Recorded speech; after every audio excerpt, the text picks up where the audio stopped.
संघ आणि नवी मुंबई कोळी समाजातर्फे तळवली विभागात संवाद मेळाव्याचे आयोजन करण्यात आले होते। शिवसेना महायुतीचे उमेदवार नरेश मस्के यांच्या प्रचारार्थ आमदार रमेश पाटील यांच्यातर्फे कोळी समाजाला आवाहन करण्यासाठी या मेळाव्याचे आयोजन करण्यात आले होते। कोळी समाजातील बांधवांनी या मेळाव्याला मोठी गर्दी करत नरेश मस्के यांना पाठिंबा दर्शवला।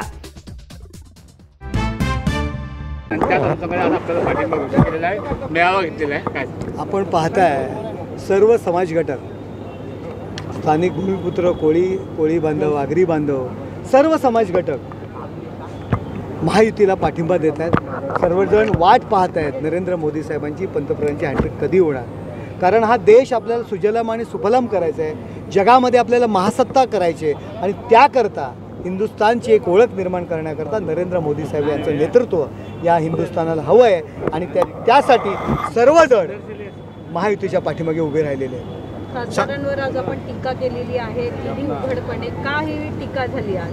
नाही, मी काही खासदारांवरती टीका केलेली नाही आहे। मी फक्त सत्य गोष्टी सांगितल्या। ओळख काय आहे? 4-4 तास कार्यकर्त्यांना वाट बघणारा खासदार, कारण त्यांनी माझ्यावर नौखा म्हणून असं काहीतरी टीका केली म्हणून मला भाषणात कळलं, तरी त्यांची अजून ओळख मी लोकांना सांगितली नाही आहे। त्यांची ओळख जेव्हा मी लोकांना सांगेल तेव्हा खरी ओळख लोकांना कळेल, कारण लोक त्यांना ओळखून आहेत।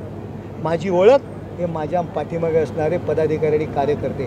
रमेश दादा माझ्यासाठी या ठिकाणी येतात, कार्यकर्त्यांचा मेळावा लावतात, की ज्यांनी 2 वेळा त्यांच्यासाठी मेळावा लावला होता ते आज रमेश दादा माझ्यासाठी या ठिकाणी मेळावा लावतात। ही माझी ओळख आहे।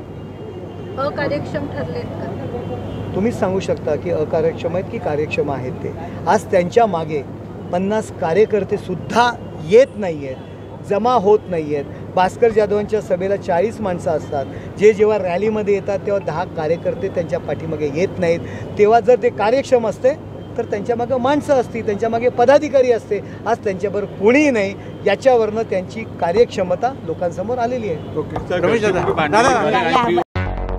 मुंबई, पुणे, नागपूर, मराठवाडा असो का विदर्भ, राजकीय, सामाजिक, शैक्षणिक क्षेत्र असो का क्रीडा, सर्वच घडामोडीचे विश्लेषण पाहायला विसरू नका। फक्त देशोन्नती न्यूजवर।